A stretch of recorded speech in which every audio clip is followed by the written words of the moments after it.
Buenos días, vamos a dar comienzo a la clase del día de hoy.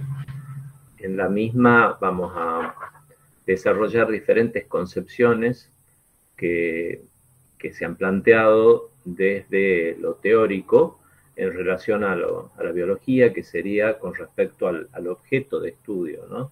Si supongamos qué tipo de relaciones establece con otras disciplinas como la física, la química, la matemática, y para después comenzar con lo que serían enfoques para la enseñanza de la ciencia.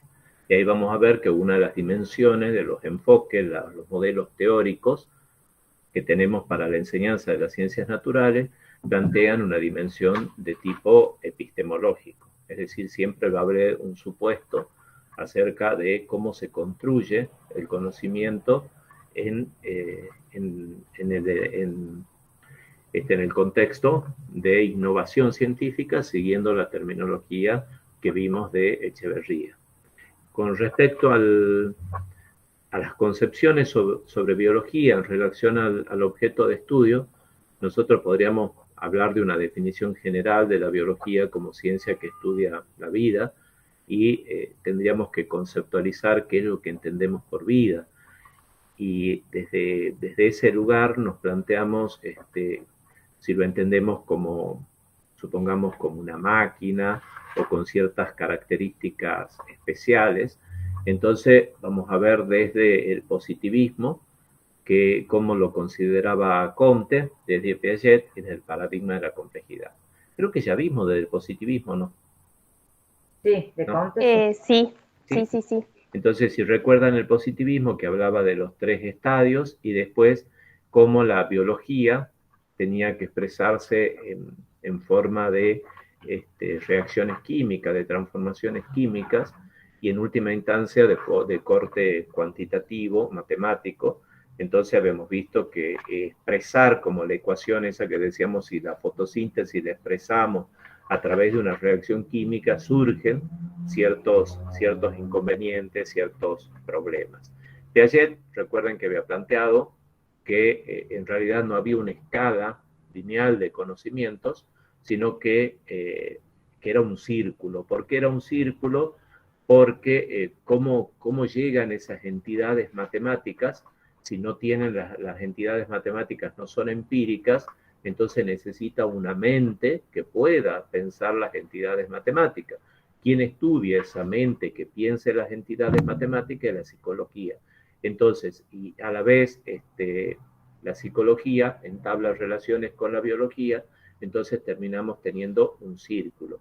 ¿El círculo qué significaría? Que nosotros podemos ingresar a conocimientos de biología en cualquier momento, no necesariamente tenemos que desarrollar la secuencia matemática, física, química para recién acceder a conocimientos biológicos, sino que pudiéramos entrar a ese círculo, entablar las relaciones que hay con las otras disciplinas, pero no nos está dando una secuencia lineal de acceso a ese conocimiento a través de las otras disciplinas. Recuerden que el currículum basado en las ideas de Comte es lo que prevalece en la práctica. Ustedes han visto que en primer año empiezan con lo que consideramos como ciencias básicas, física, química, matemática, sí o sí tienen que tener matemática para poder acceder a ese conocimiento biológico. Y necesariamente, digamos, qué tipo de matemática se necesitaría para el conocimiento de la biología. Entonces son como estas propuestas han tenido en la práctica de la educación ciertas repercusiones como esta que supongamos estudiamos la matemática de forma como una matemática para el matemático, no teniendo en cuenta cuáles serían los aportes o desde el lugar que serviría para una ciencia biológica. Eh, Desde el círculo, ¿cuál es el problema del círculo? Que digamos como que no existirían bases para ese círculo, no nos plantea permanentemente la dificultad de salir del círculo enciclopedia, por ejemplo, el término enciclopedia quiere decir poner el conocimiento en círculo con las ideas que está sugiriendo Piaget. Entonces ahora vamos a ver desde diferentes paradigmas, miradas que tenemos acerca de la biología, y después vamos a considerar el tema de los niveles organizacionales para situarnos dentro de una propuesta paradigmática que se conoce como organicista. Ahí vemos que Mayr plantea para la biología tres paradigmas: un paradigma fisicalista, otro vitalista, ya vamos a ver qué significa eso, y otro de corte organicista. Ahora, nosotros tenemos también a su vez paradigmas diferentes con respecto a cómo comprendemos las ciencias naturales. Prigogine, en un libro que se llama Tan solo una ilusión, Prigogine tiene la formación de él, era químico, recibe el premio Nobel, creo que fue en el año 1977 más o menos, por un concepto que se llama estructuras disipativas. Ese concepto lo hace reflexionar acerca de diferentes miradas o posicionamientos en relación con las ciencias naturales. Entonces, recuerden que Kuhn hablaba de las ciencias naturales como ciencias duras, que eran uniparadigmáticas, es decir, tendrían una sola mirada sobre la naturaleza. Acá lo que está sugiriendo Prigogine es que por lo menos hay tres miradas contrapuestas entre ellas, que están diciendo cosas diferentes. ¿Cuáles serían esas miradas? Él habla de una mirada mecanicista, otra entrópica, ya vamos a ver qué quiere decir cada una de estas, y otra que sería de corte evolutivo, que tiene en cuenta la historia de los organismos, cómo han ido llegando hasta para considerarlos en su forma actual. Ese evolucionismo o el paradigma evolutivo lo centraríamos principalmente en las ideas de Darwin. Entonces, ¿qué querría decir Prigogine con un paradigma mecánico y entrópico? Para él, digamos, estas miradas diferentes que podemos tener en relación a todas las ciencias naturales, no tan solo la biología, están relacionadas a cómo consideran el tiempo. Es decir, el tiempo, la concepción que se tenga sobre tiempo, va a dar lugar a una mirada diferente de las ciencias naturales. Recuerden cuando hablábamos de supuestos básicos subyacentes, concepciones que uno tiene en la práctica educativa referente, supongamos, al aprendizaje, al conocimiento. Bueno, Prigogine está sugiriendo que las ciencias tienen una concepción subyacente acerca del tiempo. Esa mirada con respecto al tiempo va a dar lugar a tres visiones diferentes. Esas tres visiones que veíamos anteriormente como mecanicista, como entrópica o como evolutivas. El tiempo como negación o como afirmación con una flecha temporal. ¿Qué quiere decir el tiempo como negación? Quiere decir que no lo está considerando al tiempo para nada en esa postura. Tiene un libro, Prigogine, que se llama Entre el tiempo y la eternidad. ¿Qué significaría la negación? La eternidad. O sea, no hay tiempo. ¿Cuándo lo vemos a esto? Supongamos cuando ustedes han visto en el principio de inercia o la primera ley de Newton, que habla de cuerpos que se mueven ad infinitum. ¿Qué quiere decir? Que estoy pensando en ese cuerpo sin tener en cuenta para nada qué es lo que le podría pasar en un tiempo. Directamente, si no obran fuerzas sobre el cuerpo va a mantener su estado de velocidad constante indefinidamente.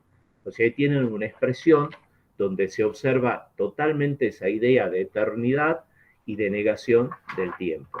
Entonces, ese paradigma que va a ser propio de la mecánica y va a postular, digamos, esa negación del tiempo en el sentido que va a haber una cierta predictibilidad de los fenómenos.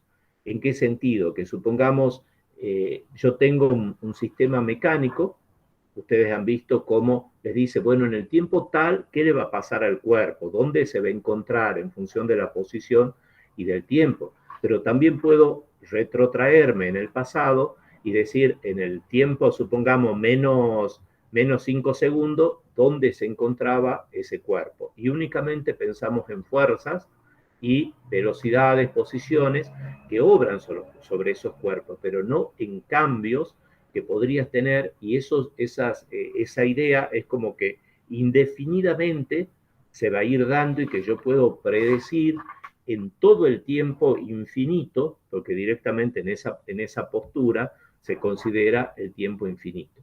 Entonces, acá aparecen las ideas de el diablillo de Laplace. ¿Qué significa eso? Laplace pensaba que si el universo está formado por partículas, y en esas partículas lo que obran son fuerzas y ocupan ciertas posiciones, no es que, supongamos, nosotros desconocemos ciertos cambios posibles debido a la cantidad de partículas con las cuales los estamos manejando.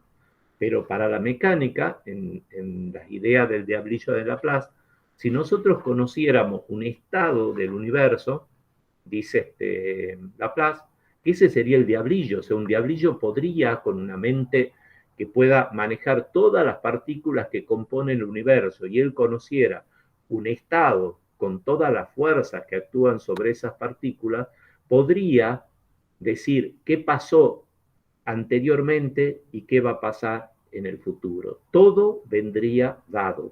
Es decir, para la mecánica todo está dado, todo es previsible.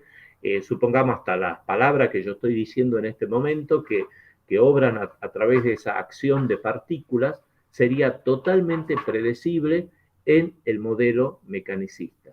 Entonces, este modelo de forma mecánica niega totalmente una flecha temporal, no existe el tiempo, y todo se puede predecir de manera exacta y precisa. Entonces, ese sería el paradigma mecanicista que está planteando Prigogine. Ahora, este paradigma, ¿cómo lo vemos en biología? Para él es típico de la mecánica. Cuando nosotros analicemos la postura de May, que dice, en biología podemos tener posturas mecanicistas, bueno, este supuesto de eternidad, de negación del tiempo, de la predictibilidad, que nosotros podríamos predecir todo lo que va a pasar en esos sistemas, va a estar presente en un modelo donde nosotros consideremos a ciertos componentes referidos a los sistemas biológicos que se comportarían de manera mecánica. Entonces, cuando nosotros analizamos algunos sistemas biológicos desde un punto de vista mecanicista, la concepción que tenemos respecto al tiempo es la negación y a la vez la predictibilidad. Podemos, dadas ciertas condiciones, podemos predecir exactamente qué le pasaría a ese sistema. Ustedes ven, por ejemplo, los transportes a través de membrana, o sea, son sistemas, nosotros podemos predecir qué va a pasar en ese sistema a través de ciertas leyes con las cuales nos estamos manejando. Ahora, otra forma de encarar la mirada sobre las ciencias naturales, siguiendo a Prigogine, dice sería tener en cuenta una dirección del tiempo, hacia dónde fluye el tiempo, y por eso estamos hablando de flecha del tiempo. Hay una dirección del tiempo, pero ese fluir del tiempo, ese devenir, se lo puede ver de dos maneras diferentes. Uno en el paradigma entrópico y otro en el paradigma evolucionista. Y la mirada que tienen respecto a la construcción de estructuras naturales es totalmente diferente. El paradigma entrópico, que surge a través de la termodinámica, con el segundo principio de la termodinámica, que dice los sistemas evolucionan al desorden. O sea, lo más probable es que tengamos los sistemas, Perdonen que justo no sé qué tantos mensajes tengo. Ah, está por el problemita del... Entonces, hablábamos del problema eh, del enfoque entrópico, que hablaba de una flecha temporal. Esa flecha temporal lleva a un aumento de entropía. El aumento de entropía es asociado con el desorden y lo único que tendríamos al final siempre sería la uniformidad. Tendríamos a eliminar totalmente las diferencias. Los sistemas evolucionan desde lo complejo hacia estructuras cada vez más simples. El paradigma entrópico lleva a plantear lo que se llamaría la muerte térmica del universo. Ya no existirían diferencias, se anularían totalmente y llegaríamos a esas características. Ahora, cómo establece los distintos o que aparezcan ciertas estructuras complejas? El paradigma entrópico habla en situación de probabilidad. Dice que la entropía de un sistema, establece la fórmula Boltzmann, es igual a una constante por el logaritmo natural de la probabilidad. Entonces, los sistemas siempre van a evolucionar hacia los estados más probables. Entonces, uno que tenga una probabilidad baja no quiere decir que no se pueda producir. Lo que está diciendo que sería prácticamente imposible. ¿Por qué? Porque los sistemas, como segunda ley de la termodinámica, evolucionan hacia el estado más probable. ¿Cuál es el estado más probable? El desorganizado. Supongamos si tenemos dos gases, oxígeno, nitrógeno, separados por una válvula, si nosotros abrimos esa válvula, el estado más probable sería los gases mezclados y que tuviéramos exactamente la misma composición en cada uno de los recipientes. Ahora, uno de los estados podría ser que volviera a separarse totalmente el nitrógeno en un recipiente y en el otro el oxígeno. Eso sería factible desde el punto de vista de probabilidad, tendría una probabilidad bajísima. Se podría dar, a lo mejor en algún momento sí, pero con una probabilidad extremadamente baja. Los sistemas van hacia el estado más probable. Entonces, en esta mirada, ¿qué pasaría con la vida, por ejemplo? La vida tendría una probabilidad extremadamente baja. Entonces, llegaríamos a pensar que la vida es prácticamente un milagro. ¿Por qué? Porque esas estructuras complejas serían imposibles desde el punto de vista de la probabilidad que tienen. Si nosotros lo vemos, supongamos, ¿cómo considera la vida un sistema mecánico, las ideas mecanicistas, con estas ideas del diablillo? El diablillo, si uno lo toma, bueno, ¿quién es el que puede conocer un instante del universo? Sería Dios. Entonces, dice Prigogine, habla de una gran paradoja. ¿Por qué? Porque el sistema mecanicista o el paradigma mecanicista sería deísta. Deísta en el sentido que necesita un Dios. Un Dios puede conocer lo que pasó antes y lo que va a pasar en el futuro porque todo vendría dado. Es lo que comúnmente a veces hablamos en algo cotidiano como el destino, ¿no? Ya está dado de antemano. De antemano tendemos a cierto lugar debido a esta situación mecánica que se va a ir dando. ¿Por qué una paradoja? Porque el sistema, el paradigma mecánico nace negando la necesidad de Dios. Hay digamos, cuando se plantea el modelo mecanicista de universo, dice que Napoleón le pregunta justamente a Laplace, ¿y dónde está Dios acá? ¿Por qué? Porque en el paradigma anterior, que era el modelo geocéntrico, donde la Tierra se consideraba en el centro, necesitaba lo que se llamaba un primer motor, que ese primer motor era identificado con Dios, es decir, el modelo de universo tenía planteado un Dios y ahora desaparecía del modelo mecánico. Entonces Napoleón le pregunta a Laplace, ¿dónde está Dios acá? Y Laplace dice, ya no necesitamos de esa hipótesis. Sin embargo, a través de esta idea de conformación de partículas y que se podría predecir todo con precisión y y antedecir, digamos, diríamos por dónde fue pasando el sistema necesita de la presencia de un Dios, una mirada de un Dios. Entonces ahí estaría la contradicción que dice este Prigogine en relación al sistema mecanicista.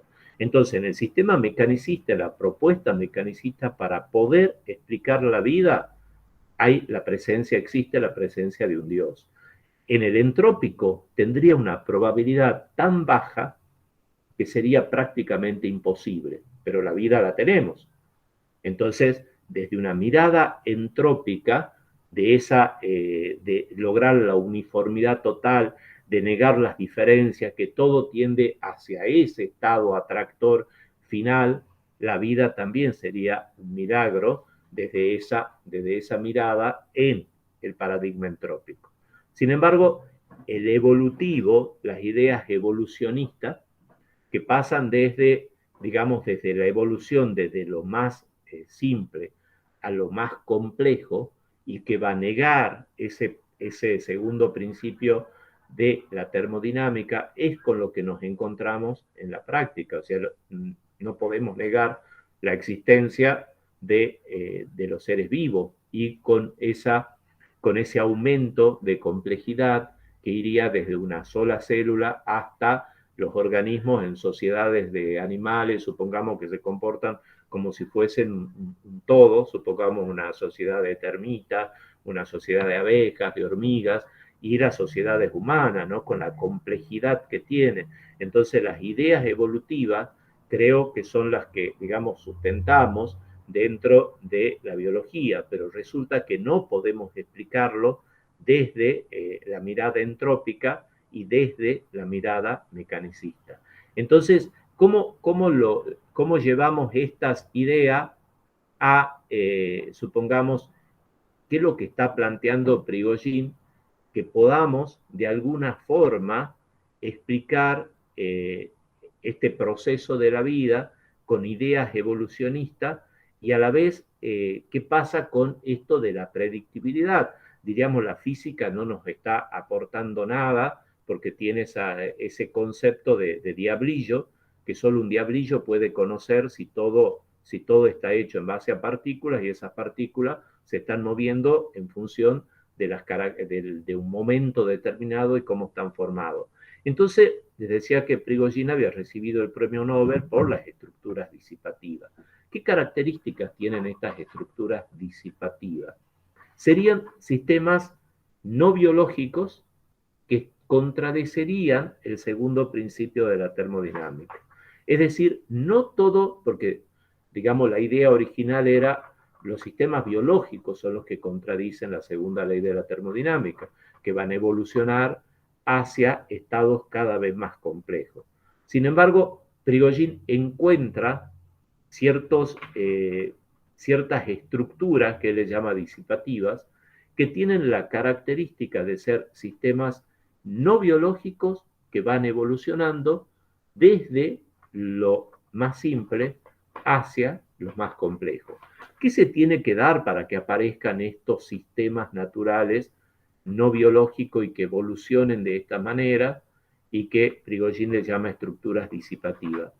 Bueno, sistemas no lineales. ¿Qué quiere decir no lineales? Las ecuaciones de esos sistemas, las ecuaciones diferenciales, no son ecuaciones lineales. Por eso dice sistemas no lineales.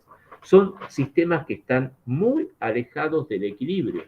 Supongamos con diferencias de temperaturas muy grandes, con diferencias de concentración, con diferencias de presión. Entonces no se encuentran, digamos, no se encuentran pegados o próximos a una situación de un atractor que lo lleve a un equilibrio determinado.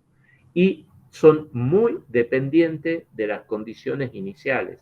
Es decir, que supongamos, nosotros especificamos un estado de ese sistema, pero pequeñas variaciones en los decimales hace que siempre el sistema se vuelva totalmente impredecible. Entonces aparece lo que se llama el efecto mariposa. Pensemos en el tiempo meteorológico. Nosotros no podemos predecir el tiempo para el año que viene. Es más, no podemos predecir el tiempo con más de 2, 3 días se lo puede llegar, pero no con algo tan grande como un año o hasta un mes, ¿no? En un mes se vuelve muy impredecible el tiempo. Y no es una cuestión de muchas variables. Supongamos qué variables aparecen en el tiempo meteorológico: la temperatura, la presión, los vientos, y eso uno dice, no son tantas las variables. ¿Y por qué se vuelve tan impredecible el tiempo? Porque no estamos hablando del tiempo en la idea temporal, sino del tiempo meteorológico, ¿no? Que por ahí generalmente confundimos en lo cotidiano con clima, ¿no? Decimos, ha cambiado el clima, ¿no? Lo que ha cambiado es el tiempo meteorológico. El clima, recuerden que son medidas estadísticas por un periodo de 50 años, y nosotros lo que hablamos de clima se refiere a un clima seco, húmedo, tropical, subtropical. Ese es el clima con ciertas características. Lo que se modifica es el tiempo meteorológico. Ese tiempo meteorológico es prácticamente impredecible, en el sentido que yo puedo hacer predicciones a muy corto plazo. No puedo extenderme porque aparece este concepto de efecto mariposa. Ustedes lo han sentido, hasta hay una película que se llama Efecto Mariposa. ¿En qué consiste el efecto mariposa? En esa dependencia que tienen estos sistemas de las condiciones iniciales. Es decir, la tenemos que especificar. Si nosotros nunca podemos especificar con total precisión esas condiciones iniciales. ¿Por qué efecto mariposa? Porque supongamos yo determino con total precisión todas las variables de este sistema como el tiempo, y no he considerado el aleteo de una mariposa. Y el aleteo de una mariposa me hace que todo diverja totalmente. Entonces eso me lleva a pensar que es imposible que se pueda decir exactamente las condiciones de las condiciones, porque no, hay siempre algo que no considero, como el efecto mariposa, y que me amplifica y dice, llega a producir un huracán, supongamos, en otro, el aleteo de la mariposa ha sido en África y el huracán termina produciéndose en Estados Unidos, supongamos. Entonces, hay ciertas condiciones, eso es lo que quiere decir la dependencia de las condiciones iniciales. Además, acá Prigogine unifica la idea de predictibilidad. La idea de predictibilidad estaría dada por la línea, pero en los sistemas aparecen lo que se llaman, en estos sistemas alejados del equilibrio, aparecen ciertos puntos de bifurcación. El sistema puede optar por esta línea o por esta otra. Ahora, ¿de qué depende ese punto de bifurcación? ¿Hacia dónde va a ir el sistema? Es totalmente aleatorio. Entonces, supongamos un modelo clásico dentro de la mecánica es el péndulo. En todas partes aparece el péndulo como para medida del tiempo. Tiene un único movimiento, que sería el de oscilación, que lo vemos oscilar eternamente. Ahora, cuando el péndulo justo está en un punto de bifurcación, por eso es que lo usan los adivinos, ¿no? Los adivinos recurren al péndulo.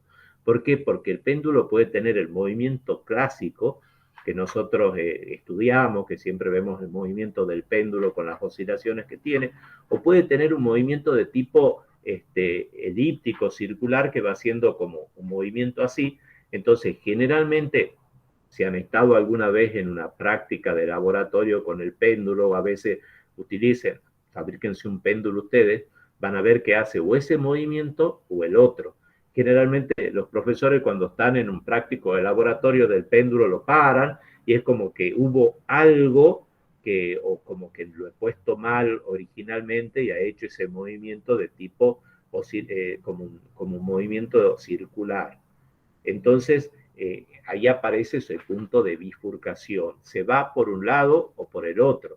Y después va a llevar a un nuevo punto de bifurcación que va a seguir esta trayectoria o esta. Y así van apareciendo permanentemente esos puntos de bifurcación, y hace que el estado final sería prácticamente infinitas posibilidades. Entonces, un ejemplo típico de estructuras disipativas serían los cristales de nieve.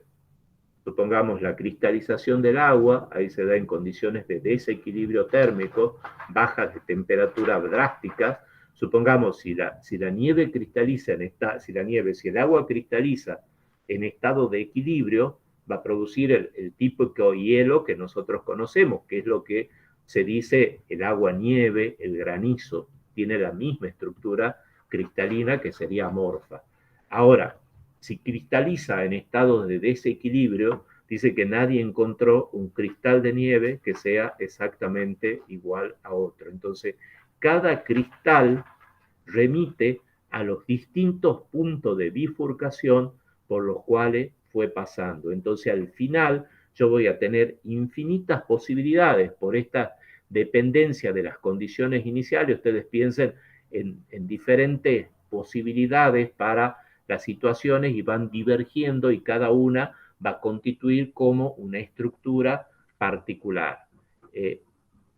Entonces, acá este modelo que plantea Prigogine con las estructuras disipativas, si nosotros volvemos a que él planteaba la idea de entropía y de evolucionista, entonces él logra plantear un modelo evolutivo para estos sistemas. En estos sistemas alejados del equilibrio térmico, de concentraciones, de presiones, sistemas complejos que significa que no se va a poder predecir el estado final de ese sistema. Desde ese lugar, la vida sería un sistema complejo que habría originado a partir de estos grandes desequilibrios. Entonces, desde el punto de vista de la termodinámica, no podríamos explicar con el segundo principio la vida. Los sistemas biológicos contradecerían la segunda ley de la termodinámica. Prigogine nos está hablando de que existen ciertos sistemas que no son biológicos y que pueden evolucionar hacia estructuras complejas. Estas estructuras disipativas nos acercan al concepto de complejidad que involucraría la vida. Entonces, en las ideas de Prigogine, la vida aparece como un sistema complejo que tendría esta naturaleza de formar estructuras que remiten a una historia, porque supongamos nosotros acá lo vemos que podría haber seguido esta trayectoria y llegar acá, o esta otra, así, y infinidad de posibilidades. Entonces, los sistemas vivos tienen una historia, y esa historia es los procesos evolutivos de los que nos está hablando Darwin.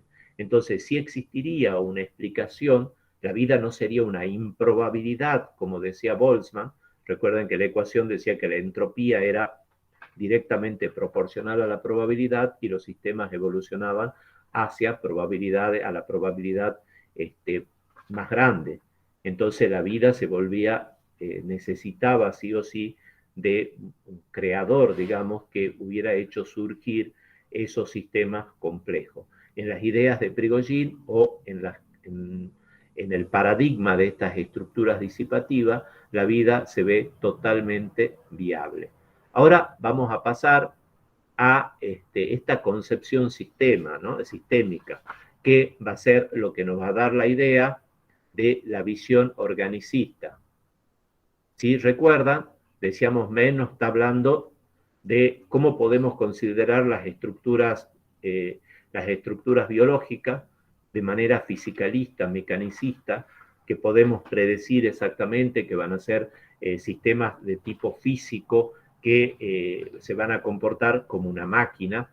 Él dice, bueno, la metáfora de la máquina es medio problemática, ¿no? Porque la máquina también necesita alguien que diseñe esa máquina.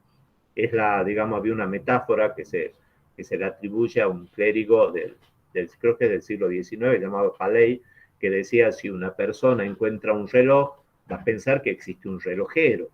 Entonces, esa idea de máquina tiene esa característica. Ustedes piensen cuando hablamos de programas genéticos. El programa genético necesita de alguien que diseñe el programa genético. Entonces, estas metáforas son típicas de ver la vida como estructuras de tipo física.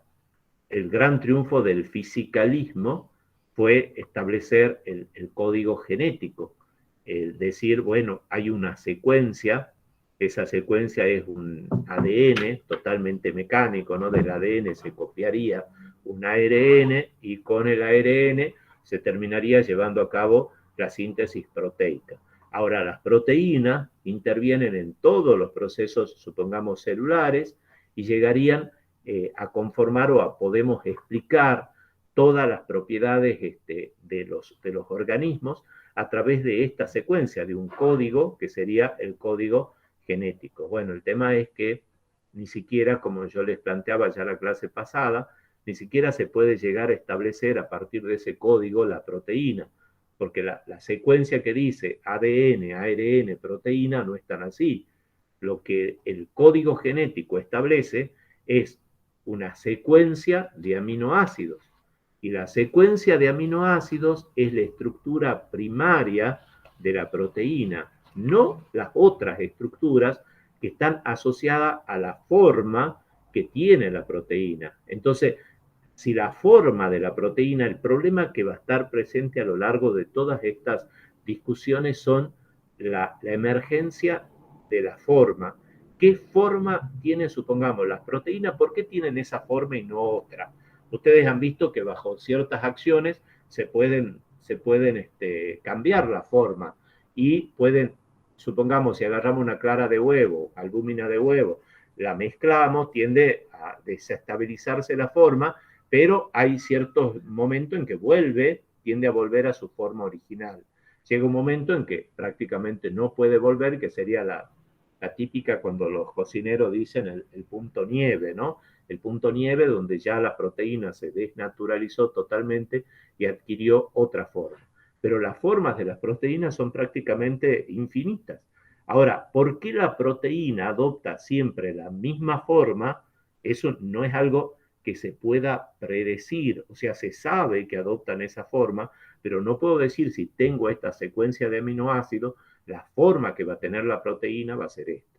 Entonces, tenemos como, y ahí es donde en las propuestas organicistas vamos a ver estas características de emergencia, ¿no? Van emergiendo la forma, por ejemplo, la forma de una proteína, la forma la forma celular, de qué depende la forma celular, está en un tejido determinado, pero es como que entonces el tejido le está imprimiendo cuál va a ser la forma particular que va a adoptar.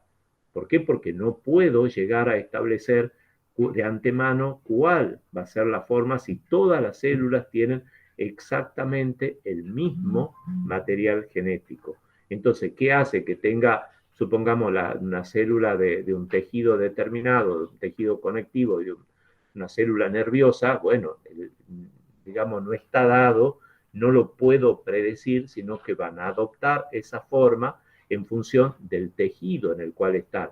Pero si decimos el tejido está formado por células, ¿por qué adoptan esa forma en ese tejido en particular? Entonces, las ideas fisicalistas, que sería explicarlo todo, supongamos, a través de esta secuencia ADN, ARN, proteína, tiene serias dificultades. Como decíamos, ni siquiera puede llegar a establecer la forma de la proteína y pensar que todo estaría hecho en función de esas propiedades tan versátiles que tienen las proteínas, de propiedades enzimáticas, propiedades estructurales, y que uno podría llegar a pensar como, digamos, los que son partidarios de las ideas mecanicistas, piensan que en algún momento se va a poder establecer todas estas formas o cómo actuarían esos programas genéticos a partir de la idea de los genes. Cuando se hizo el genoma humano, se pensaba que se iba a poder determinar todo esto. Surgieron varios problemas. Uno, que el genoma humano es muy chico en comparación de otros. Supongamos, el genoma humano tiene menos genes que el arroz, o sea, son como se pensaba que justamente el genoma humano iba a ser el que tenga la mayor cantidad de genes. A su vez, supongamos el genoma humano extremadamente parecido al del chimpancé. hay un 99% de coincidencia. Entonces, ¿qué es lo que nos diferencia del chimpancé? Especies de, supongamos, de ratas diferentes tienen diferencia de genes más grande que la que tenemos nosotros y el chimpancé. Entonces, como que las ideas totalmente predictivas que se iban a dar a través del establecimiento del genoma pasan por una serie de dificultades. Las posturas vitalistas están diciendo, por ahí son como ridiculizadas, en realidad porque se plantea como que la ciencia surgió a partir de vencer ciertas propiedades o ciertas posturas vitalistas que decían que los organismos tenían algo más que era como cierta, o sea, predisposición a alcanzar ciertas características, ¿no? Que eso se tenía, que había un algo más que en algunas, supongamos, en Aristóteles eran las almas no como lo entendemos nosotros, ¿no? Que, o desde el punto de vista religioso, que decimos las personas tienen alma. Para Aristóteles todo tenía alma. ¿Tá? ¿Por qué? Porque la alma era la que llevaba a que se desarrolle de cierta manera, que después se va a tomar el término entelequia. Entelequia que significa con un fin determinado. Supongamos, acá una de los experimentos más importantes que se han hecho dentro de la embriología, supongamos con erizo de mar, Driech se llama, él agarraba y tomaba el desarrollo embrionario, separaba en varias células y después cada célula le terminaba desarrollando, digamos, embriones más chicos, más pequeños, pero terminaban desarrollando el organismo original. Es como que algo coordinaba ese desarrollo. También el problema de la regulación, de la regeneración, supongamos el gusano que se los parte, hay un montón de, cada uno termina desarrollando el gusano entero. Entonces eso no se puede explicar desde una mirada mecanicista, fisicalista, como diría May. Entonces, aparentemente, en los organismos vivos hay algo más que esa postura mecanicista. Para Driech, él le llama entelequia. Hay algo que dirige el desarrollo hacia un fin determinado. En telos significa el propósito, ¿no? Hacia dónde va encaminado. Entonces, como las ideas vitalistas por ahí eran como ridiculizadas, porque provenían de esa idea de alma y las características que le daba Aristóteles, aparte el concepto de alma, como decíamos, religioso es diferente al concepto de alma en Aristóteles. Entonces hay una mirada intermedia, que es la que vamos a considerar ahora, que es la organicista. ¿Por qué organicista? Porque esta postura plantea que todas las organizaciones materiales tienen propiedades en realidad de organismos vivos. Al revés. O sea, en vez de decir las máquinas los organismos se comportan como máquinas, es los organismos, supongamos desde una molécula hasta supongamos una proteína, como decíamos recién, tienen estas características organicistas. ¿En qué sentido? En que en la organización que se van produciendo van a ir apareciendo propiedades emergentes típicas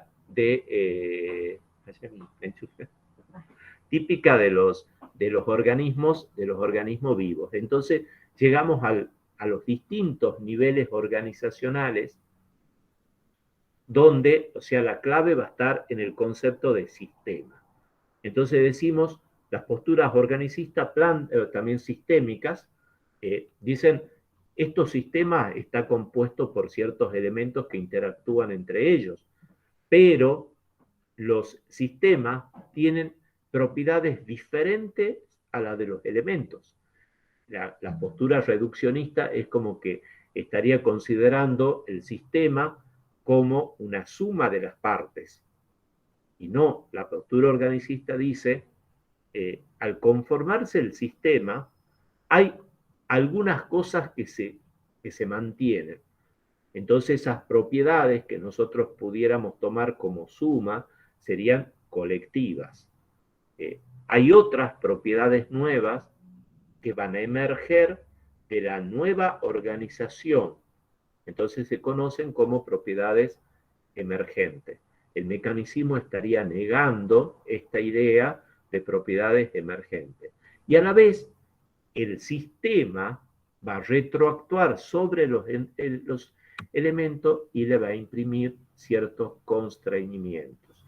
Cuando nosotros decimos, supongamos, la célula, qué forma adopta, depende del sistema. El sistema, que sería el tejido, retroactuaría sobre la célula y haría que le imprima ciertas características. Entonces, la visión organicista va a hablar de distintos sistemas y en todos esos sistemas, dependiendo de en qué nivel esté y con las características de emergentes, constreñimientos y propiedades que se puedan mantener desde los diferentes niveles organizacionales.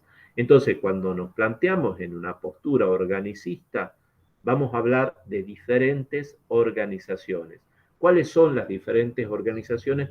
Y esto es, recuerden que nuestro propósito era caracterizar cómo entendíamos la biología, qué características íbamos a tener en cuenta, es reducible o no a procesos totalmente mecánicos, físicos, químicos, o bien tiene algo especial. Lo que nos está diciendo la propuesta organicista es desde un átomo, molécula, célula, en cada nivel organizacional tenemos las propiedades emergentes características, los constreñimientos, y eso hace que cada organización, sea física, química, biológica, tenga sus características propias y le da autonomía a cada disciplina. Entonces, nosotros, dependiendo de cada organización, podemos analizar las propiedades emergentes que van surgiendo en esa organización en particular y es lo que le va a dar especificidad. Entonces, nosotros pensamos desde la postura organicista, supongamos, la célula, podemos considerar las organelas celulares como que van formando ese sistema, pero a la vez la forma va a ser algo que va a venir del nivel superior, que va a estar dado por el tejido, y el tejido va a retroactuar y le va a dar características especiales a la célula. Entonces, esta es la propuesta organicista. Hay teorías que actualmente se proponen, por ejemplo, que aparte del material genético, supongamos hay algo más en la herencia, si por ahí lo buscan, hablan de campos mórficos o campos de desarrollos, o con teorías de campos que van y por qué ciertas características se heredan y que no tendrían que ver exclusivamente con el material genético. Entonces, y que estarían dentro de esta línea organicista, porque es como que las emergencias que se van produciendo teóricamente, de acuerdo, porque es como que mezclamos, de acuerdo a las ideas de Toulmin, esas ideas organicistas y mecanicistas, y diríamos, supongamos, desde esa emergencia, la podemos explicar o no la podemos explicar. Hay algunas propuestas de explicación que ya se están tomando desde posturas organicistas, pero si nos quedamos en esa mirada mecanicista y organicista, diríamos los emergentes surgen en una determinada organización y no tendrían explicación en relación a los niveles más bajos con los cuales está conformado ese sistema. Ustedes piensen, supongamos, si estamos hablando de moléculas y pasar a otro que acá no aparece, como que sería un agregado molecular, lo que comúnmente conocemos por sustancia. Supongamos la sustancia tiene color, tiene temperatura de fusión, ebullición, puedo hablar de la solubilidad de una sustancia en otra, pero las moléculas nunca van a lograr, nunca podemos identificar ese tipo de propiedades. Son propiedades que emergen en el agregado molecular. Y eso nos pasaría en todos los niveles posibles. Entonces, acá tenemos, de acuerdo a las distintas visiones, en algunos casos nosotros nos pararíamos en explicaciones totalmente fisicalistas. Es decir, podemos explicar, recuerden que también Prigogine habla de etapas donde sería predecible y otras que no. Entonces, si nosotros ser conscientes que estamos explicándolos como un sistema físico, pero que es una analogía que utilizamos para explicar esas situaciones desde ese fisicalismo. En otros casos va a haber o pueden aparecer posturas vitalistas que digan que la vida tiene un propósito determinado y que por eso se va a organizar de cierta manera, o bien las ideas organicistas con estas características de emergente y constreñimientos. Ustedes tienen el texto, el de, le van a dar el de Prigogine y el de Maine. Está subido. Están subidos ya los dos textos, tanto el de Prigogine como el de Maine. Son ideas que por ahí complican un poco, ¿no? Sabemos que son complejas, pero más que nada es atender a esos supuestos, supongamos que nosotros decíamos que están presentes en la práctica, respecto al conocimiento, respecto a la ciencia, al aprendizaje. Bueno, si estamos en biología, vamos a transmitir un supuesto determinado en relación a las características que tienen los organismos o a cómo consideramos la vida. Recuerden que tanto las ideas mecanicistas como las entrópicas, sí o sí necesitamos una explicación deísta, porque el mecanicismo necesita un Dios, que es lo que decía la paradoja Prigogine, y el entrópico, que la probabilidad de la vida sería prácticamente nula y que los sistemas biológicos contradecerían ese segundo principio de la termodinámica. Entonces, la evolución, las ideas evolutivas, es como que se extienden a todos los niveles organizacionales. El universo fue evolucionando y conformando las distintas estructuras organizacionales posibles con esas características. Eso sería ver desde no tan solo la vida, sino todas las estructuras con las cuales nos encontramos como evolutiva, con una idea o con características de tipo organicista. ¿Hay alguna pregunta, chicos? Sí, profe, yo quería consultar en el texto que usted acaba de nombrar, que de Prigogine, así se Prigogine. Prigogine, disculpe. Sí. Allí está todo lo de estas, lo que es mecanicista y vitalista, Sí, ¿verdad? sí, sí. Todo lo que hemos Bien, bien. explicado en la clase lo tienen o cuando No, lean ese texto, creo que él dice sí, lo de vitalicista, fisicalista está en Prigogine. no, lo de fisicalista, vitalista y organicista está en el de Meyer. Y lo de Bien. mecánico, todas esas ideas, lo que pasa es que mecánico y fisicalista es medio parecido. Entonces los dos se complementan, ¿no? Pero todas las ideas mecánicas están en el texto de Prigogine, todo esto que hemos hablado de las estructuras disipativas, de los puntos de bifurcación, de las historias que tienen, ustedes piensen que Prigogine en el concepto de estructura disipativa está hablando, los sistemas naturales tienen historias, entonces quiere decir que van evolucionando. También actualmente se cuestiona la idea, recuerden las generalizaciones, ¿no? ¿Tiene sentido hablar de una ley universal en un universo que evoluciona o las leyes mismas evolucionan? ¿Cómo es esto? Pero bueno, el concepto de ley está cuestionado actualmente. Todo esto está en los textos de estos. Sabemos que son complicados, en este caso, son fuentes primarias. Generalmente nosotros estamos acostumbrados más a los libros de texto. Supongamos el de Sanjurjo nos hablaba de la teoría de Piaget, nos hablaba de la de Vygotsky, pero no recurrimos al texto original de Vygotsky. Como todas estas cosas son bastante nuevas, no hay textos que hablen de estas cosas, sino directamente está la fuente original, que en este caso es Prigogine, como decía, es un premio Nobel de química, y él elabora la teoría de las estructuras disipativas, o sea que lo estamos leyendo desde, por eso hablamos de fuentes primarias, a través del origen de esos conceptos, ustedes tienen ahí el texto como fuente primaria y no una versión de ese texto. Eso lo puede hacer que sea un poco complejo. Igual May es la fuente primaria que está hablando de lo fisicalista, vitalista y organicista dentro de la biología. Ahora, cuando lean el de Prigogine, es como que toda la primera parte no dice, no, en realidad es una conferencia de él, y es como que está hablando de cosas que no tienen que ver con lo que nosotros estamos discutiendo aquí. Hay una parte donde dice, hemos heredado del siglo XIX por lo menos dos contradicciones básicas. Desde ahí empieza la lectura del texto. Se van a acordar eso. Por ahí anoten para leer el texto, desde donde me comienza a explicar esta cosa, de donde dice que desde el siglo XIX hemos heredado al menos dos contradicciones básicas. Después termina hablando de tres, porque era esa concepción del tiempo, ¿no? Si era una eternidad o si había o no una flecha temporal, una dirección en la cual se produce digamos, la evolución de los sistemas.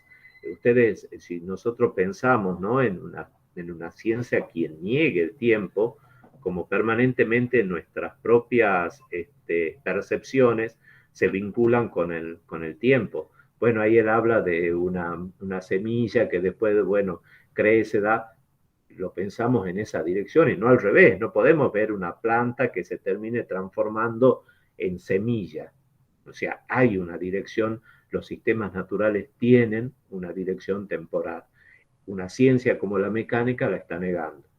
Entonces, de esa manera, él habla de estas contradicciones que se producen en el campo de las ciencias naturales. Lean los textos, la próxima clase, si tienen alguna pregunta, la hacen. Sabemos que son textos complicados, pero le dan cierta fundamentación o postura que ustedes pueden tener. Dice ahí Constanza que no está subido.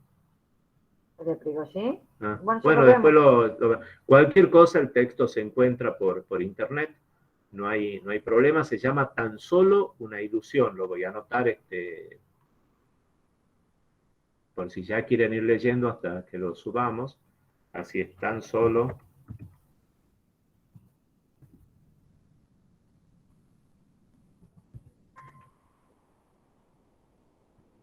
una ilusión. ¿Por qué se llama así? Uno plantearía el nombre del texto de Prigogine. El libro se llama Tan solo una ilusión y es un capítulo dentro de ese libro que también se llama Tan solo una ilusión. Como pregunta, ¿no? Yo lo anoté como, es una pregunta que él se hace. ¿Por qué? Porque Einstein dice en algún momento que el tiempo sería una ilusión de los sentidos. Es decir, si uno está dentro de teorías puramente físicas, el tiempo es tan solo una ilusión. Entonces él cuestiona eso, ¿realmente es una ilusión el tiempo? Y ahí, bueno, empieza toda la discusión esta de cómo las ciencias naturales tienen concepciones diferentes de acuerdo al tiempo. Ah, dice que si es tan solo una ilusión, sí está. El que no está, el de May. Ah, el de May capaz que... Bueno, ya vamos a ver eso, chicos. Ustedes lean porque esa lectura los hace pensar, los posiciona. Sabemos, por ahí hay chicos que les gusta, que empiezan a profundizar, preguntan más. También cuando estos textos no le preguntamos cosas más bien generales, ¿no? No tan puntuales porque sabemos que tienen una complejidad intrínseca al texto, pero lo que nos interesa más que nada es que pensemos en distintas posiciones respecto a la vida y que esas posiciones, como nosotros veíamos, las concepciones que pueden estar presentes respecto al conocimiento, respecto a la ciencia, o sea, hay y estamos el objeto de estudio, ¿no? ¿Cuál es el conocimiento que ponemos en estas clases?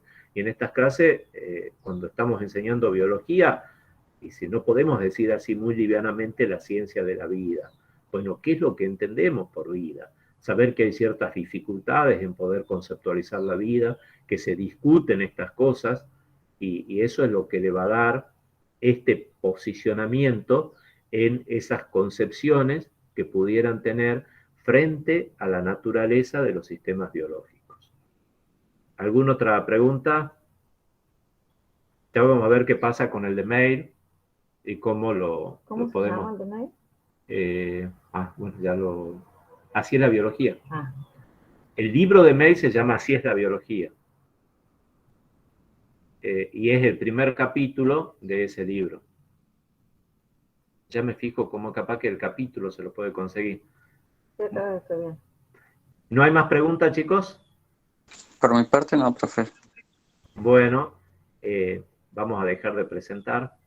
Como ven, el tema era complicado para que lo desarrollemos en unos minutos la clase pasada. Por eso lo pasamos para hoy. Y ahora vamos a comenzar teóricamente la clase que era. Ahora no encuentro el... Está bueno.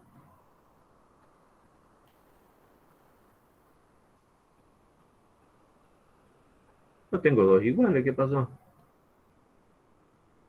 Bueno, cerremos esto.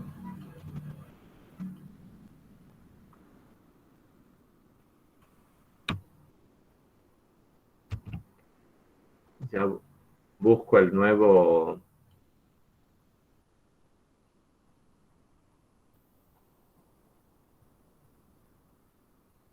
Esto van a ser tiempo muerto que aparezcan en la grabación.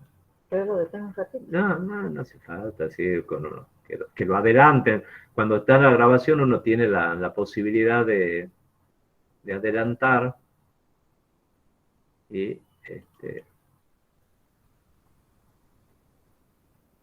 el tema que continuamos es el de enfoques de enseñanza. Y bueno, veamos si lo puedo presentar.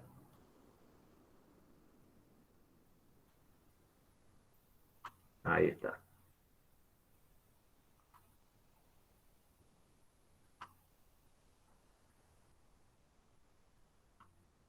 Bueno, entonces vamos a comenzar un poco, por lo menos hasta las 11:30, porque sé que después de haber escuchado toda la temática de Prigozhin por ahí, pueden buscarlo. Hay entrevistas a Prigozhin que son muy interesantes y si les gusta el tema, porque por ahí hablar del tema se vuelve complicado, pero interesan. Todas estas cosas son, como le decía, que nos van a posicionar frente a sobre estas visiones, ¿no? Visiones que tienen que ver con respecto a lo que nosotros vamos a entender por vida. Entonces busquen algunas entrevistas de Prigozhin. Si quieren, ya les voy a seleccionar una y les vamos a poner ahí el link para que puedan escucharlo hablar a Prigozhin de manera directa, ¿no? No con la interpretación que estamos haciendo de él y cómo discute todas estas cosas y lo que la ciencia en realidad nos está diciendo acerca de estas estructuras complejas y de la vida misma. Entonces ahora ya nos vamos hacia lo que serían como, recuerden cuando hablábamos de didáctica de las ciencias, decíamos la disciplina emergente, cuáles habían sido los problemas. Por ahí, hablando de los parciales, en uno vimos que planteaba la didáctica de la ciencia como que tuviera un solo paradigma, ¿no? Bueno, eso ustedes piensen que es una disciplina nueva, es muy difícil que tenga un solo paradigma y que sea recuerden la idea de paradigma como ciencia dura, y más bien toda la didáctica que estudia situaciones de enseñanza, las situaciones de enseñanza son sociales. Por más que nosotros estemos dentro del conocimiento que está puesto en esa situación, sea referido a ciencias naturales, la situación en sí, porque no vemos una enseñanza de lo que podríamos decir el típico o profesor particular, maestro, discípulo, sino que estamos considerando la enseñanza en situaciones sociales, ¿no? De grupos de aprendizaje. Entonces eso hace que las teorías que se vayan proponiendo sean teorías sociales. Entonces acá lo que vamos a ver justamente es eso, que tenemos distintas formas de encarar la mirada en relación a la enseñanza de la ciencia. Por eso hablamos de enfoques para la enseñanza. y las dimensiones de análisis se van a contradecir, o podríamos decir, son como paradigmas diferentes que están presentes en la didáctica de las ciencias naturales. Se han ido proponiendo estos modelos teóricos, pero podríamos tener o paradigmas también de tipo mecánicos, como supongamos, como vamos a ver en la enseñanza tradicional, o bien los que se hablan de paradigmas constructivistas, la idea de construcción social, de que hacemos una construcción de la realidad social y que la realidad no es un reflejo, ¿no? Que nosotros, yo recordaba una clase mientras estábamos corrigiendo que alguien, no me acuerdo quién fue, cuando veíamos cómo decían que observaban los espermatozoides con ideas preformistas. Realmente ellos decían, y que alguien preguntó, pero no puede observar eso. No, no puede observar eso. Vos cuestionarías esa observación de acuerdo a tu propia mirada actual. Pero en ese momento, de acuerdo a su propia visión de mundo, pensaba que lo que estaba observando a través del microscopio era de esa forma el espermatozoide. Entonces tenemos como miradas diferentes que dependen de nuestra propia concepción que tenemos acerca del mundo, y eso está basado en las teorías que sustentamos, en las visiones que nosotros mismos tenemos. Entonces, la didáctica de la ciencia, ojo, no sé por qué a lo mejor se le ocurrió, nunca discutimos esto si era uniparadigmática o pluriparadigmática. La didáctica de las ciencias naturales no es uniparadigmática, no hay un solo paradigma que domina. Y si ustedes se remiten a lo que hemos estado hablando de las ciencias naturales en general y la biología, tampoco serían ciencia, la biología no sería uniparadigmática, lo mismo que las ciencias naturales. Tenemos diferentes miradas en relación a cómo los supuestos que están presentes dentro de esas disciplinas científicas. Encontrar una ciencia que responda a un único paradigma solamente en las ideas de Kuhn, que pensaba en relación a lo que era el paradigma y que el paradigma dominaba. Después vimos cómo hasta, bueno, Tulmin cuestiona esa idea de una única mirada paradigmática, sino que nos encontramos muchas veces con conceptos que están con miradas contradictorias entre sí. Entonces, eso es lo que vamos a trabajar ahora en los enfoques que tenemos para la enseñanza de las ciencias, que hay miradas diferentes de esa enseñanza. Entonces, justamente esto sería el enfoque, como cuando nosotros enfocamos con el microscopio, ¿no? Este es un texto de Pozo y Gómez Crespo que se llama así, Enfoque para la enseñanza de la ciencia. Que ese, bueno, ya supongo que lo van a subir, no está subido todavía, ya está subido, el de Pozo y Gómez Crespo, se llama Enfoque para la enseñanza de la ciencia, y decíamos, enfoque estamos mirando, estamos en ese triángulo que hablábamos de docente, conocimiento, alumno, cómo lo miramos, cómo conceptualizamos lo que pasa, con qué dimensiones, qué pasa con los conceptos de ciencia, cómo consideramos la ciencia, que sería la dimensión epistemológica de lo que hemos venido tratando, y después vamos a ver otro concepto que se llama el de transposición didáctica, cuando se transponen conocimientos que corresponden a un campo determinado, que son las ciencias naturales, y se lo lleva a la enseñanza. Entonces, ¿cómo la podemos ver a esa enseñanza? ¿Cómo la podemos caracterizar? Y supongamos después, cuando nosotros tengamos que hacer un diseño de una práctica, pensar en una situación de enseñanza, podemos decir, la verdad que yo me quedo con este enfoque, con esta mirada, y eso me va a permitir a mí que tome decisiones. Recuerden este esquema que nosotros decíamos que la didáctica de la ciencia buscaba la competencia del profesor de ciencia, que significaba planificar la enseñanza, y eso lo llevaba a tomar decisiones en relación a tipos de estrategia, fijarse objetivos, a qué decisiones tomar con la evaluación. Por ahí uno dice como muy simple, ¿no? Evaluar nos remite a poner una nota, y vamos a ver que hay un montón de decisiones vinculadas al proceso de evaluación, porque evaluación no significa únicamente poner una nota, son problemáticas mucho más complejas, y hasta la selección de materiales. Y eso nos lleva a pensar en diferentes formas que tendríamos para caracterizar la enseñanza de la ciencia. Aquí en esta diapositiva vemos que hay, desde el punto de vista teórico, muchísimas miradas sobre esa enseñanza de las ciencias. Supongamos, empezamos por acá la enseñanza tradicional de las ciencias. Vamos a caracterizar qué sería esto de la enseñanza tradicional. Ustedes quizás en pedagogía, en teorías de la educación, vieron, supongamos, la enseñanza tradicional, la enseñanza de escuela nueva, supongo, no sé si la tecnicista, como distintas escuelas presentes en educación.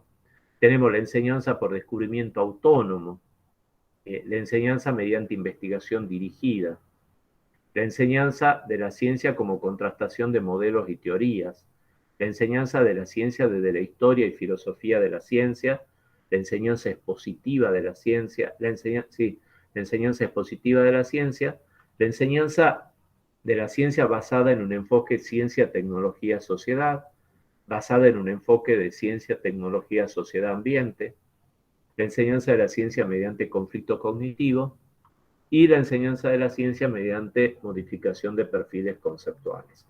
Es como, digamos, hay una diversidad de propuestas. Ustedes piensen en los pocos años que tiene esta disciplina científica, sin embargo, una diversidad de miradas respecto a esas situaciones de enseñanza y aprendizaje. Ahora, Pozo y Gómez Crespo hablan de dimensiones que podríamos tener para hacer una mirada a estas propuestas teóricas con respecto a la enseñanza de la ciencia, de las ciencias naturales. Por un lado, qué tipo de supuestos, y acá aparece lo que veníamos analizando, los supuestos que subyacen, qué tipo de supuestos epistemológicos y qué concepción de aprendizaje subyace. Entonces, por eso hemos analizado las miradas con respecto al aprendizaje, ¿no? Una cierta forma de encarar la enseñanza de la ciencia, va a haber un supuesto de aprendizaje y a la vez una naturaleza de la ciencia. Supongamos, va a haber enfoque, supongamos el de aprendizaje por descubrimiento, que vamos a ver que sigue una línea totalmente inductivista. Pero ¿cómo es esa inducción? O en otro, siempre va a haber un supuesto desde el punto de vista epistemológico y a la vez desde la concepción de aprendizaje que se está sustentando. También va a haber criterios, o sea, cuáles son las fuentes de los contenidos, cómo se seleccionan y cómo se organizan.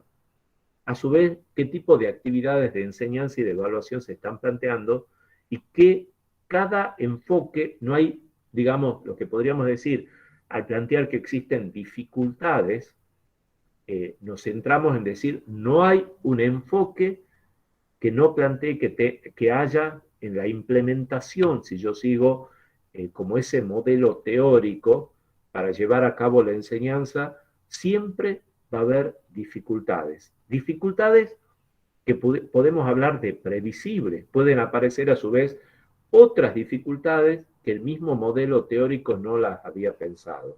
Esas dificultades pueden ser que estén centradas más bien en el alumno, o pueden ser en el docente, o en el mismo conocimiento, ¿no? Pensemos siempre en el triángulo didáctico. Entonces, el enfoque o cómo lo seguimos nos va a llevar a pensar en dificultades que pueden estar presentes.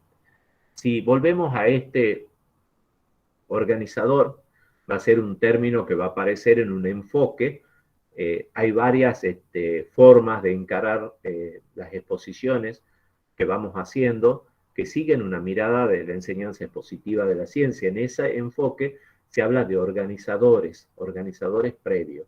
Recuerden cuando veíamos las teorías de Ausubel, planteo primero todo lo que voy a considerar, ir y venir permanente entre el organizador y los conceptos que voy desarrollando. Entonces, este organizador que me plantea todas las miradas teóricas que hasta el momento se han llevado a cabo con respecto a la enseñanza de la ciencia. Ustedes acá a lo mejor se asustan y dicen, vamos a ver todas estas. Bueno, no vamos a ver todas, algunas, pero también le deja la idea, y eso es supongamos la enseñanza basada en la contrastación de modelos y teorías. Supongamos, nosotros decimos con Toulmin, que decía que podía haber ciertas contradicciones con los conceptos mezclados. Después vamos a ver algo en la transposición didáctica que aparecen conceptos que ya no son considerados dentro de la disciplina científica, mezclados con los nuevos conceptos que nosotros estamos poniendo en juego en ese proceso de enseñanza. Entonces, una forma de evitar ese problema es considerarla la enseñanza como una modificación o la enseñanza como contrastación de modelos y teorías. Entonces nosotros vamos a tratar, ese enfoque dice como que tendríamos que plantear qué es lo que sustentamos. Acá faltaría porque, bueno, estamos en la virtualidad y tendríamos que ver, supongamos, qué piensan ustedes con respecto para seguir este modelo, ¿no? Tendríamos que tomar lo que ustedes están viendo en relación a la enseñanza. Supongamos cómo la consideran a la enseñanza de la ciencia, cómo debería ser, cuál es el criterio con respecto al conocimiento científico, lo epistemológico, cómo consideran que están aprendiendo los estudiantes, cuáles creen que serían la forma de seleccionar los contenidos. Es como que deberíamos indagar un modelo previo en ustedes que están sustentando en relación a las situaciones de enseñanza.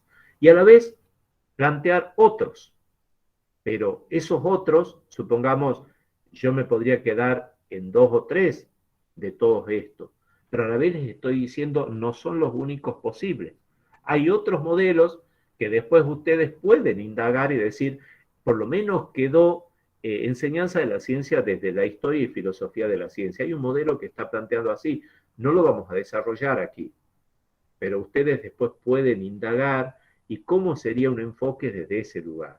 También, aunque es un criterio nuestro, ¿no? Por ejemplo, actualmente se insiste mucho en los enfoques de ciencia, tecnología y sociedad. No es un modelo que nosotros lo vayamos a plantear, o el de ciencia, tecnología, sociedad y ambiente. O sea, es decir, de todas estas formas de encarar o de mirar, tener una mirada acerca de la enseñanza de la ciencia, vamos a desarrollar algunos. El texto de Pozo y Gómez Crespo no lo tiene a todo esto. Nosotros en el texto de Pozo y Gómez Crespo está la enseñanza tradicional, la por descubrimiento autónomo, la expositiva, la de investigación dirigida, la de contrastación de modelos y teoría y la de conflicto cognitivo. Esas son las que aparecen en el texto de Pozo y Gómez Crespo. En realidad, Pozo y Gómez Crespo están haciendo una propuesta de enfoque que sería el de contrastación de modelos y teorías, y para eso analizan esos otros enfoques posibles.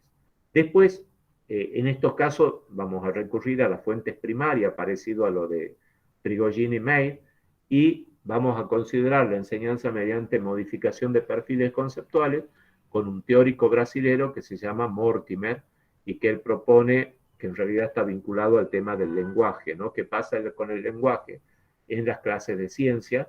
Y hay esta propuesta de un enfoque de modificación de perfiles conceptuales.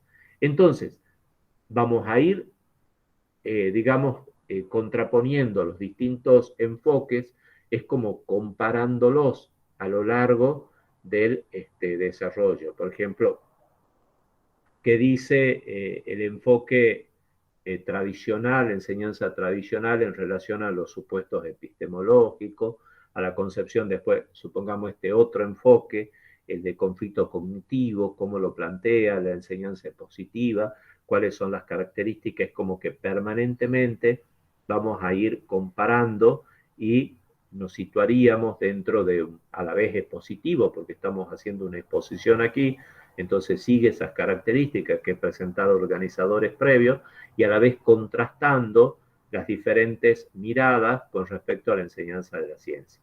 Eso lo vamos a desarrollar en la clase que viene. ¿Cómo sería, cómo vienen ahora el tema? Parciales, recuperación. El martes tienen la recuperación del parcial. ¿Cuándo le diríamos quiénes recuperan? Y ya a la tarde les paso. Bueno, a la tarde la profe ya le estaría diciendo quiénes son las personas que tienen que recuperar.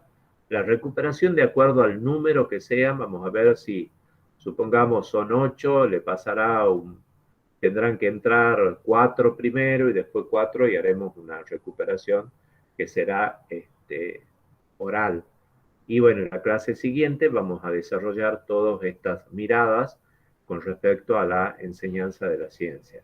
Ustedes, no sé, en pedagogía vieron la enseñanza, pedagogía le digo yo, teoría de la educación, vieron la enseñanza tradicional, la escuela nueva, ¿les suenan estas cosas? Yo no recuerdo, profe, la ¿No verdad. recuerdan? Después a Sí, Freire, la educación Freire. bancaria, la educación liberadora. sí, Sí, eso le suena en Paulo Freire. Bueno, Paulo sí. Freire cuando habla de educación bancaria se refiere a la educación tradicional. La educación liberadora es más bien una educación más crítica, ¿no? Que trata de liberar de ciertas situaciones a las personas y que puedan salir él lo toma como lugares de opresión, porque digamos, el origen de la teoría de Paulo Freire son la educación de adultos, la educación de adultos en Brasil. Por eso es que le llama de esa manera, educación liberadora. Bueno, entonces esos términos, vamos a utilizar esos conceptos que ustedes tienen de teoría de la educación. Piensen ustedes acá que las teorías de la educación como que son teorías más abarcativas, que toman toda la educación en general, y acá estamos viendo las teorías en la enseñanza de la ciencia, es decir, las teorías vinculadas a los procesos de enseñanza de las ciencias naturales.